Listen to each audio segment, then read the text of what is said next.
حضرت محدث ابن جوزی نے لکھا ہے کہ حضرت حبیب اجمی ایک بزرگ تھے، ان کے پاس ایک شخص اکثر آتا تھا، بڑا مالدار تھا، ایک ہی بیٹی تھی، وہ بھی ٹانگوں سے معذور تھی۔ تو آپ اکثر اس کو کہتے ہیں کہ تو توبہ کر، اللہ کی بارگاہ میں رجوع کر۔ ایک وقت ایسا آتا ہے کہ پھر انسان کا جب کوئی اپنا نہیں رہتا پھر اسے مصلی یاد آتا ہے، لیکن اگر مصلی کی عادت بچپن سے پڑ جائے نا تو پھر ذرا آسان ہوتا ہے اللہ سے دل لگانا۔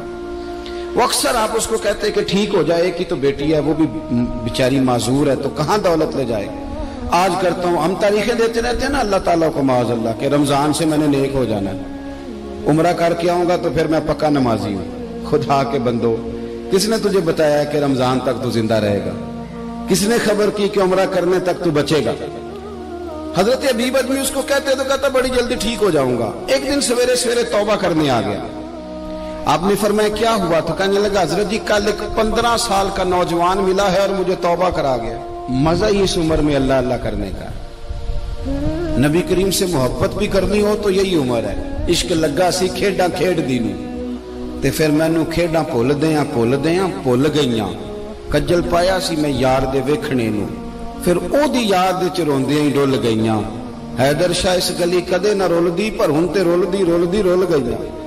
جن لوگوں نے ابو جال کو قتل کیا تھا ان کی عمر بھی 15 سال تھی۔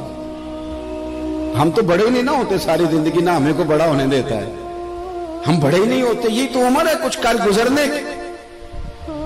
15 سال کا نوجوان توبہ کرا گیا تو حضرت حبیب اجمی کہنے لگے وہ کیسے؟ کہنے لگا حضرت جی میں کل منڈی گیا تھا، مجھے کچھ سامان خریدنا تھا، تو بغداد کے بازار سے میں نے مچھلی خرید لی 10 کلو، باقی بھی سامان تب خود لے جا نہیں سکتا تھا۔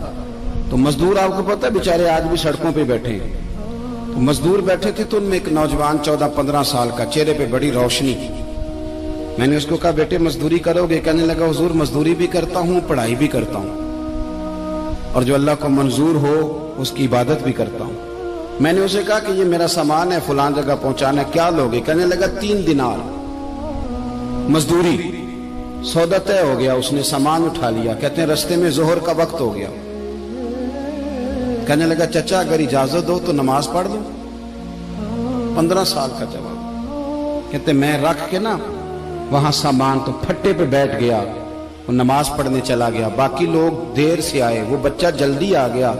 میں نے کہا بیٹے آپ جلدی آ گئے؟ کہنے لگے نفل چھوڑ دیے، آپ یہی نہ سمجھ لیں کہ کام چور ہے، میں بعد میں پڑھ لوں گا۔ کہتے ہیں وہ دوپہر کا وقت، رمضان بھی نہیں تھا، میں اس بچے کو نوجوان گھر لے گیا اور میں نے اپنی بیوی سے کہا کہ بڑا نیک ہے، نمازی ہے، اور راستے میں یہ بھی ہوا ہے کہ میں نے اسے ایک دفعہ کہا ہے کہ یہ مجھے تھوڑی دیر کے لیے دے دو، گرمی بڑی ہے، تمہیں پسینہ آ رہا ہے، میں اٹھا لیتا ہوں۔ کہنے لگا نہیں چچا میں رزق حلال کھاتا ہوں، اگر آپ اٹھائیں گے تو میں 3 دینار مزدوری پوری نہیں لوں گا، پھر پیسے کم کروں گا، میں نے طے کیا ہے کہ اٹھاؤں گا۔ تو کہتے ہیں میں نے اپنی بیوی کو بتایا تو بڑی متاثر ہوئی، کہنے لگی دوپہر کا کھانا پک گیا، اسے کو روٹی کھا لے، رمضان بھی نہیں تھا۔ کہتے میں باہر نکلا، اس کو 3 دینار تھمائے، تو میں نے کہا بیٹے ایک بات میری مانو گے؟ کہنے لگا بتائیے۔ میں نے کہا کھانا پکا ہے کھا لو۔ کہنے لگا میں معافی چاہتا ہوں، میں نے روزہ رکھا ہوا ہے۔ حضور نے حکم دیا، حکم نبی کریم نے حکم دیا، بخاری مسلم کی حدیث ہے، فرمایا نوجوانوں اگر تمہارے پاس طاقت ہے تو نکاح کر لو ورنہ روزے رکھو۔ حکم دیا، یا نکاح اور یا روزے، یہ سرکار کا حکم ہے۔ بھائی نفلی روزہ نفس کی قوتوں کو کچلتا ہے، انسان میں نورانیت اور روحانیت لاتا ہے۔ کہتے وہ کہنے لگا میں نے روزہ رکھا ہے، میں اور متاثر ہو گیا۔ میں نے کہا اب کیا کرو گے؟ کہیں اور جانا ہے؟ کہنے لگا نہیں، میں جس دن 3 دینار کما لیتا ہوں پھر میں مزید لالچ نہیں کرتا، باقی وقت یا قرآن مجید پڑھتا رہتا ہوں یا نبی پاک پہ درود شریف پڑھتا رہتا ہوں۔ آپ بتائیں؟ تو میں نے کہا کہ افطار میرے ساتھ کر لو۔ کہتے ہیں میں اسے مسجد چھوڑ آیا اور خود میں لوٹ آیا، افطار کے بعد میں اسے لایا، کھانا کھلایا، عشاء پڑھی، اس کا گھر دور تھا، میں نے ڈرائنگ روم کھول دیا، بیٹھک کھول دی، وہیں وہ سو گیا۔ میری 20 سال کی معذور بچی کبھی چل نہیں سکتی تھی، کوئی طبیب کوئی حکیم میں نے چھوڑا نہیں تھا جس کو دکھایا نہ ہو، ایک ہی بیٹی وہ بھی معذور پیدائشی۔ اس کے کمرے میں گئے، میاں بیوی اسے کھانا کھلا اور بتایا بیٹے ایک نوجوان ہے، بڑا نیک ہے ہمارے گھر میں، آج بڑا پرہیزگار۔ پتہ ہے حضور نے کیا فرمایا؟ نبی کریم فرماتے ہیں جب نوجوان اٹھ کے تہجد پڑھتا ہے نا، نوجوان تو اللہ فرشتوں کے سامنے اس نوجوان پر فخر فرماتا ہے. اللہ فخر کرتا ہے کہ عمر دیکھو اور دیکھو یہ میری بارگاہ. اللہ فخر کرتا ہے, اللہ یعنی خدا خود میرے مجلس بود, اللہ فخر کرتا ہے. اب سوچے تو ہم نے اپنی بیٹی کو بتایا کہ نوجوان اور بڑا نیک ہے,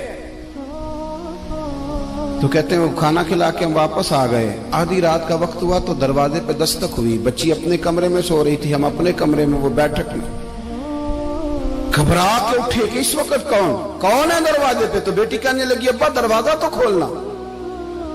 کہتے ہیں دروازہ کھولا تو 20 سال ہو گئے تھے بیٹی کو, کبھی اس نے چل کے نہیں دکھایا تھا, کبھی دوڑ کے ادھر جاتی, کبھی ادھر آتی. کہتی ہے الحمدللہ اللہ نے میری ٹانگیں ٹھیک کر دی. ہم دونوں رونے لگے, اے اللہ تو کتنا کریم ہے, کیسے ہوا بیٹے سارا کچھ؟ بیٹی کہنے لگی ابا آپ نے کہا تھا نا کہ نیک نوجوان آیا ہے, تو میرے دل میں خیال آیا اللہ اگر واقعی نیک ہے تو اس کے صدقے مجھے شفا ہی دے دے. یا ایھا الذین آمنوا اتقوا اللہ وابتغوا الیہ الوسیلہ. تو کہنے لگی ابھی میری دعا بھی پوری نہیں ہوئی تو رب کریم نے فضل کیا ہے اور مجھے شفا عطا کر دی. کہتے ہم دوڑ کے اس کے کمرے میں گئے اور جب ہم نے ہاتھ رکھا تو دروازہ پہلے سے کھلا تھا, ایک خط چھوڑ گیا تھا. آج کل کے پیر کی کرامت ہوتی تو فیس بک پہ دے دیتا, باقیوں کو بھی ذرا بھول پتہ چلے. کہتے ہیں وہ خط چھوڑ گیا اپنے بستر پہ کہ اگر تم لوگوں کو مجھ سے محبت ہو گئی ہے تو میرے پیچھے نہ دوڑنا, اس رب کی بارگاہ میں جھکنا جس رب نے میرے اوپر بھی فضل فرمایا ہے اور آپ پر بھی کرم فرمایا. میرے نوجوان دوستو, یہ جو بچپنا ہمیں لوگ کہتے ہیں نا ابھی بچے ہو, ابھی جب آپ بالغ ہو گئے تو نماز فرض ہو گئی, سچ بولنا ضروری ہو گیا, رزق حلال کھانا ضروری ہو گیا, شریعت ساری کی ساری لاگو ہو. ایک تو درگزر سے کام میں, دوسرا اپنی زندگی کے اندر خواہشات کو چھوڑیں. سادہ کھانا تو ویسے انسان کو تندرست رکھتا ہے. یہ جو چکر ہم نے ڈالا ہوا ہے نا مرضیاں کرنے کا, اب موٹر سائیکل بالکل اچھی بھلی ہوتی ہے پر سفارش یہ ہے کہ ماڈل پرانا ہو گیا ہے, تو یہ تو کمزور لوگوں کی علامت.